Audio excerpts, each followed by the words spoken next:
Hi guys! Paano nga ba maglagay ng secret conversation?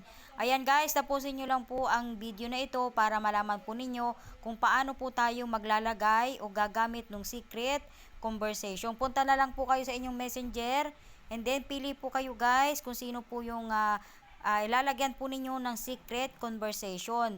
Ito, itry po lang po natin dito sa kapatid natin and then i-click nyo lang po guys itong nasa taas po na may parang ay po na may tuldok. And then, pupunta po kayo dito guys. Hanapin po ninyo yung go to secret conversation. Ayan dyan po sa baba guys.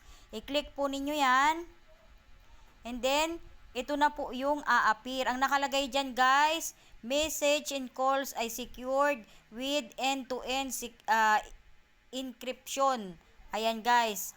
End-to-end scripted po ito guys. And then, lagyan na po natin. Yan.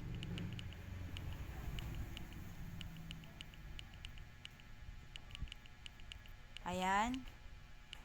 And then, atin pong, ayan. And then, back po tayo dito guys. Ayan, ito na po yung ating messenger. Kita nyo guys, naging dalawa po yung atin pong naging message po doon sa atin pong ginawa po na secret conversation.